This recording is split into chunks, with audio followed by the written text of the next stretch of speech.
ایک مرتبہ ترجمہ دہرا دیتے ہیں تاکہ یاد ہو جائے. والتین انجیر کی قسم، والزیتونی زیتون درخت کی قسم، وطور سینین سینا کے طور پہاڑ کی قسم، سینا کے طور پہاڑ کی قسم، وہذا البلد الامین اس امن والے شہر کی قسم. یہ قسم قسم سب واو کا ترجمہ ہو رہا ہے. لقد یقیناً خلقنا ہم نے پیدا کیا الانسان انسان کو فی احسن تقویم بہترین سانچے میں. ثم پھر ہم، رددنا کے معنی لوٹانا، لیکن ترجمہ یہاں پر کریں گے بنا دیا. پھر ہم نے بنا دیا ہو انسان کو اسفل سافلین سافلین نیچے والوں میں سے سب سے نیچے والا، نیچے والوں میں سے سب سے نیچے والا بنا دیا.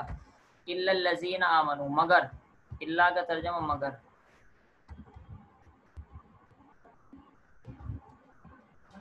مگر الذین جو لوگ آمنوا ایمان لائے، وعملوا الصالحات اور انہوں نے عمل کیے اچھے، اچھے بھی ترجمہ کر سکتے ہیں اور نیک بھی ترجمہ کر سکتے ہیں.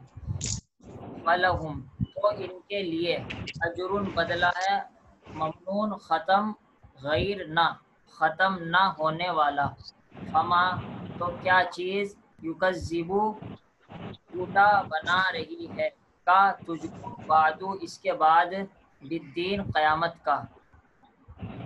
قیامت کہہ لیجئے چاہے بدلہ کہہ لیجئے، بات ایک ہی ہے کیونکہ بدلہ ہی قیامت کے دن ہوگا.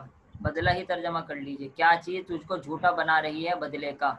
الیس اللہ کیا نہیں ہے اللہ تعالی، حاکمین فیصلہ کرنے والوں میں سے، احکم سب سے اچھا فیصلہ کرنے والا. یہ آپ کا ترجمہ ہو گیا ہے. یہ کسی کا مائک کھل رہا ہے، عبدالغفار مرزا جن کے آگے لکھا ہوا ان کا مائک کھل رہا ہے. اپنا مائک بند کر لیں.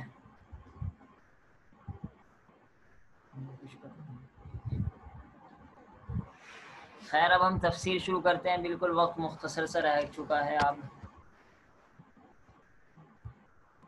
والتین والزیتون وطور سینین وہذا البلد الامین. اس صورت کا خلاصہ کیا ہے؟ اس صورت کا خلاصہ یہ ہے کہ اللہ تعالیٰ کے احسانات کا تذکرہ اور اس کے بعد انسان کی دو تقسیم، نیک عمل کرنے والوں کو الگ بدلہ ملے گا اور برا کرنے والوں کو اس کا الگ بدلہ ملے گا، اور آخر میں بدلے کا تذکرہ کر دیا کہ بدلہ یقیناً ہو کے رہے گا.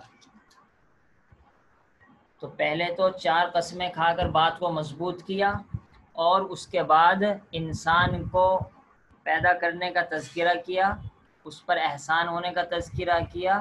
پھر انسان کی دو قسمیں بیان کی، ایک قسم اچھے لوگوں کی، ایک قسم ان کا بدلہ الگ ہے، ان کا بدلہ الگ ہے، اور بدلہ یقیناً ملے گا کیونکہ اللہ تعالیٰ بہترین فیصلہ کرنے والا ہے. یہ تو صورت کا خلاصہ ہوا. سب سے پہلی بات، 4 چیزوں کے اللہ تعالیٰ نے قسم کھائی. 2 تو کھانے کی چیزیں ہیں، تین اور زیتون، اور 2 جگہ ہے. تو ظاہر سی بات ہے جب اللہ تعالیٰ ان 2 چیزوں کی قسم کھا رہے ہیں جن کو کھایا جاتا ہے، انجیر اور زیتون، یقیناً یہ بڑی چیزیں ہیں. اسی وجہ سے اللہ تعالیٰ نے ان 2 کی قسم کھائی ہے. اسی وجہ سے ان کے بارے میں ڈاکٹرز اور اطباء بہت اچھی باتیں لکھتے ہیں، اس کو تو آپ خود پڑھ سکتے ہیں. تو خیر اللہ تعالیٰ نے انجیر کی اور زیتون کی قسم کھائی ہے. لیکن بعض علماء یہ فرماتے ہیں دراصل 3 یعنی انجیر اور زیتون یہ ہوتا ہے ملک شام میں. اصل اللہ تعالیٰ ان سے اشارہ کر رہے ہیں ملک شام کی طرف، اور ملک شام کی اللہ تعالیٰ قسم اس وجہ سے کھا رہے ہیں کیونکہ ملک شام ہی میں اکثر انبیاء آئے ہیں.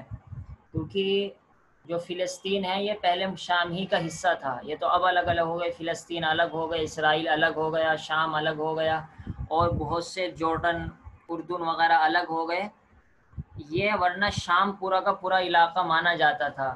تو شام ہی میں کہا جاتا ہے کہ سب سے زیادہ انبیاء شام ہی میں آئے ہیں، لہذا وہ جگہ بہت برکت والی ہے. تو اللہ تعالیٰ نے 3 اور زیتون سے گویا کہ اس کی طرف اشارہ کیا ہے. تو یہ دوسرا مطلب ہے۔ وطور سینین، اور سینا پہاڑ کی قسم، یہ وہی طور ہے جہاں حضرت موسیٰ علیہ السلام سے اللہ تعالیٰ نے بات کی تھی۔ ظاہر سی بات ہے جہاں اللہ تعالیٰ اپنے نبی سے براہ راست بات کرے تو وہ مقام بہت ہی برکت والا ہے، اس وجہ سے اللہ تعالیٰ نے خاص طور پر طور پہاڑ کی قسم کھائی۔ نمبر 4، وحاذ البلد الامین، اس شہر والے امن والے شہر کی قسم، اس سے مراد مکہ مکرمہ ہے، کیونکہ یہ صورت مکے میں نازل ہوئی ہے، اس وجہ سے اس سے مراد مکہ ہے۔ اگر مدینے میں نازل ہوتی تو مدینہ مراد ہوتا، لیکن مکے میں نازل ہوئی ہے، اس وجہ سے اس سے مراد مکہ ہے۔ اور ظاہر سی بات ہے مکہ بھی بابرکت ہے، کیونکہ وہاں اللہ تعالیٰ کا گھر ہے، وہاں آپ صلی اللہ تعالیٰ علیہ وسلم پیدا ہوئے، وہیں آپ کو نبی بنایا گیا، حضرت ابراہیم کا مقام بھی وہی تھا، یعنی بعد میں حضرت ابراہیم وہاں پر آئے ہیں۔ تو ان 4 چیزوں کی عظمت اور برکت کی وجہ سے اللہ تعالیٰ نے قسمیں کھائی ہیں، اور یہ بات پہلے آ چکی ہے کہ اللہ تعالیٰ اپنی مخلوق کی قسم کیوں کھاتے ہیں، ہمارے لیے جائز نہیں ہے، اللہ تعالیٰ کے لیے جائز ہے، اور جن کی قسم اللہ تعالیٰ کھاتے ہیں یقیناً اس کے اندر کوئی نہ کوئی بات ہوتی ہے، تبھی اللہ تعالیٰ کسی چیز کی قسم کھاتے ہیں۔ لقد خلقنا الانسان، قسم کھا کر اللہ تعالیٰ نے ہم کو توجہ دلائی ہے کہ ہم اللہ تعالیٰ کا شکر ادا کریں، چنانچہ اللہ تعالیٰ کا شکر ادا کرنا چاہیے کہ ہم کو اللہ تعالیٰ نے ایک اچھا خاصا انسان بنایا ہے۔ خدا نخواستہ اگر ہم کو جانوروں کی شکل پر پیدا فرما دیتے تو ہم اللہ تعالیٰ کا کیا بگاڑ سکتے تھے، اور جانوروں کی ایسی بدترین شکلیں ہوتی ہیں، اور خصوصاً انسانوں میں بھی اللہ تعالیٰ بعض مرتبہ کسی کی شکل بگاڑ دیتے ہیں، کسی کی آنکھ میں خرابی، کسی کے کان میں خرابی، کسی کے چہرے میں خرابی۔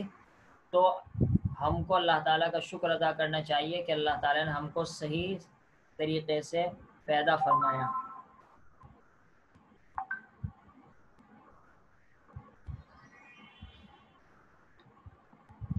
لیکن اس کے بعد فرمایا ثم رددناہ اسفل سافلین۔ اس آیت کے 2 مطلب ہیں۔ نمبر 1 مطلب تو وہ ہے جو حضرت تھانوی علیہ الرحمہ نے بیان کیا ہے کہ پہلے تو ہم نے انسان کو بہت اچھے پیدا کیا، لیکن جب بڑھاپا آ جاتا ہے تو اس کی حالت بہت گھٹیا ہو جاتی ہے، کبھی یہاں درد، کبھی وہاں درد، کبھی یہ بیماری، کبھی وہ بیماری، کبھی یہ دوائی، کبھی وہ دوائی۔ لیکن اب تو اللہ تعالیٰ اپنی قدرت دکھا رہے ہیں کہ خوبصورت پیدا کرنے والے بھی ہم ہیں، لیکن ہم گھٹیا حالت میں پہنچانے والے بھی ہم ہیں، لہذا ہم اپنی قدرت پر، ہماری قدرت پر انسان کو غور کرتے رہنا چاہیے۔ اور جس طریقے سے بوڑھے آدمی کو ہم بالکل ایسا کمزور کر دیتے ہیں، تو اس طریقے سے ہم ہر آدمی کو، بلکہ جوان کو بھی چاہے جب اس طریقے سے جھٹکا دے سکتے ہیں۔ ایک تفسیر تو اس کی یہ ہے، تو اس کا مطلب یہ ہے کہ جو نیچے والوں کی سب سے نیچی حالت جو اللہ تعالیٰ کہہ رہے ہیں، اس سے مراد ہے بڑھاپا۔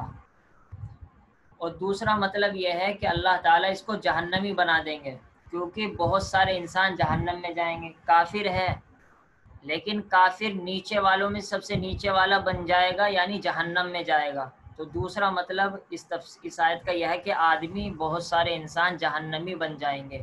پہلے مطلب پہ تو بوڑھے بن جائیں گے، اور دوسرے مطلب پہ جہنمی بن جائیں گے، کیونکہ ظاہر سی بات ہے جہنم زمین کے نیچے ہے، اس وجہ سے کہا نیچے والوں میں سے بھی سب سے نیچے والا بن جائے گا، یعنی جہنم میں جانے والا بن جائے گا۔ قرآن کریم میں ان المنافقین فی الدرک الاسفل من النار، منافقین جہنم کے سب سے نیچے طبقے میں ہوں گے۔ ہاں، سب لوگ جہنم میں نہیں جائیں گے، ایسا نہیں کہ ہم نے انسان کو پیدا کیا پھر سب کو جہنم میں پھینک دیں گے، ایسا نہیں۔ الا الذین، ان کے بارے میں فتح ہے کہ نہیں، جہنم میں وہ لوگ نہیں جائیں گے جو ایمان لائیں گے اور نیک عمل کریں گے۔ یہ ان سے نکال دیا کہ وہ لوگ جہنم میں نہیں جائیں گے جن کے اندر 2 باتیں پائی جائیں گی۔ نمبر 1 ایمان لائیں، یعنی عقیدہ مضبوط کریں۔ نمبر 2 عمل نیک کریں۔ اور عمل نیک کرنے کے اندر دونوں باتیں ہیں، کیونکہ ایک کہ جس کام کے کرنے کا اللہ تعالیٰ حکم دے اس کو کرنا، اور جس سے بچنے کا حکم دے اس سے بچنا، یہ دونوں نیک عمل میں داخل ہے۔ کیونکہ اللہ تعالیٰ کہہ رہے نماز پڑھو، ایک آدمی نماز نہیں پڑھتا تو اسے کوئی نہیں کہہ سکتا یہ نیک عمل کرتا ہے۔ اور اللہ تعالیٰ کہہ رہے ہیں مثال کے طور پر غلط تصویریں نہ دیکھو، اور ہم غلط تصویریں دیکھتے ہیں تو کوئی یہ نہیں کہے گا یہ نیک عمل کر رہا ہے۔ لہذا نیک عمل کرنے والا انسان جب ہی مانا جائے گا جبکہ وہ اس بات کو کرے جس کا اللہ تعالیٰ حکم دے رہے ہیں، اور اس سے بچے جس سے اللہ تعالیٰ بچنے کے لیے کہہ رہے ہیں۔ تو ان دو کام کرنے والوں کو اتنا بدلہ ملے گا کہ ختم ہی نہیں ہونے والا۔ اللہ تعالیٰ نے ایک ہی لفظ کے اندر اتنی اہم بات بتلا دی کہ آدمی سوچتا رہے سوچتا رہے سوچتا رہے، زندگی ختم ہو جائے گی۔ یہاں کچھ بھی مل جائے لیکن ختم، سونے کے کھانے کے لیے سونے کے لقمے مل جائیں، لیکن ایک وقت آئے گا بڑھاپا آئے گا اور موت آ جائے گی۔ گھر کتنا بڑا ہو جائے، کاروبار کتنا بڑا ہو جائے، پیسے کتنے ہی زیادہ ہو جائیں، لیکن ہر آدمی کے پیسے، کاروبار، مال، صحت، عافیت سب کچھ ختم ہونے والی ہے۔ لیکن اللہ تعالیٰ نے جنت کے بارے میں فرمایا غیر ممنون، کہ ہم بدلہ ایسا دیں گے کہ وہ ختم ہی نہیں ہوگا۔ تو دو ہی لفظوں میں بہترین بات کی تاکہ انسان سوچتا رہے اور دنیا کی ہر نعمت کو سوچے کہ یہ تو ختم ہو جائے گی تو اس کا فائدہ کیا ہوگا، لہذا ہم کو نیک عمل کر کے ایسا بدلہ حاصل کرنا چاہیے جو کبھی ختم نہ ہونے والا ہو۔ اب یہاں پر کافر کو یہ بات کہی جا رہی ہے کہ جب یہ ایسی ایسی ہم نے تیرے سامنے باتیں رکھ دی ہے تو اب تو قیامت کو مت جھٹلا، اور اب بھی اگر تو قیامت کو جھٹلاتا ہے تو ہم تجھ سے تعجب سے پوچھتے ہیں کیا چیز تجھ کو قیامت کے جھٹلانے پر ابھار رہی ہے۔ یہ سب باتیں تو ہم نے تجھے بتلا دی کہ اللہ تعالیٰ نے تجھ کو پیدا کیا، اور اگر تو نہیں مانے گا جہنم میں جائے گا، اور اگر مانے گا تو بدلہ مل جائے گا۔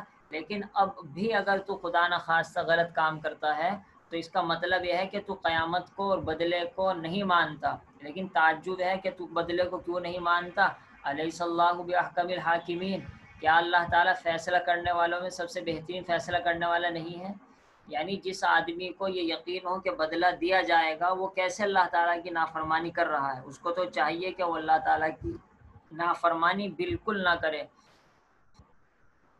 کیونکہ اللہ تعالیٰ فیصلہ کریں گے۔ اور ایسا نہیں ہے کہ یہاں کے جج اور یہاں کے قاضی کی طرح رشوت دے کے اس سے غلط فیصلہ کروا لیا جائے، یا وہ بھول جائے، یا اس کو گولی مار کر اڑا دیا جائے، یا کچھ بھی کر دیا جائے۔ یہاں کے فیصلے کرنے والوں کی طرح نہیں ہے، اللہ تعالیٰ سب سے مضبوط فیصلہ کریں گے، سب سے اچھا فیصلہ کریں گے، اور ایسا فیصلہ کریں گے وہ فیصلہ نافذ بھی ہو کر رہے گا۔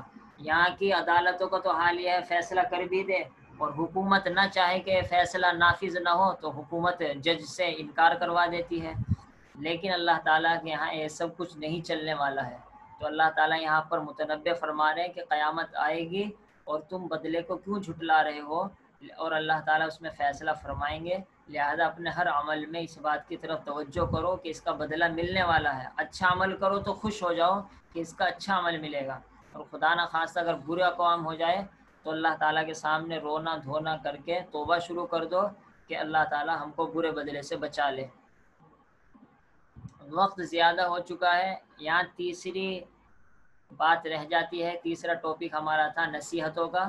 آج ہم آپ سے یہ کہتے ہیں کہ آپ سب حضرات جتنے بھی سننے والے ہیں اپنے اپنے وائس کے ذریعے سے، جو مستورات وائس نہیں بھیجنا چاہتی وہ نہ بھیجیں، اگر وہ چیٹ کے ذریعے سے لکھ سکتی ہیں۔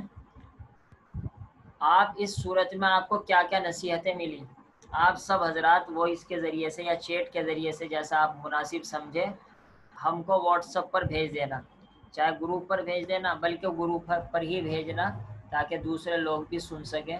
مستورات کا گروپ الگ ہے، جینس کا الگ ہے۔ ہم کو یہ بھی سمجھ میں آ جائے گا کہ آپ کو قرآن کریم سے نصیحت حاصل کرنے کا طریقہ معلوم ہوا ہے یا نہیں، کیونکہ اصل تو یہ ہے کہ آپ کے اندر بھی کچھ صلاحیت پیدا ہو، اس وجہ سے یہ نصیحت کے طریقے بیان کیے جاتے ہیں۔ تو اس وقت تو موقع نہیں ہے، باقی آپ یہ کام کیجئے تاکہ نصیحت بھی حاصل ہو جائے اور ہم کو اطمینان بھی ہو کہ آپ خود بخود بھی نصیحت حاصل کر سکتے ہیں۔ اب تو بس دعا پڑھ لیجئے۔ سبحان اللہ و بحمدہ، سبحانک اللہم و بحمدک، نشہد ان لا الہ الا انت، نستغفرک و نتوب الیک۔ سبحان ربک رب العزت عما یصفون، وسلام علی المرسلین، والحمد للہ رب العالمین۔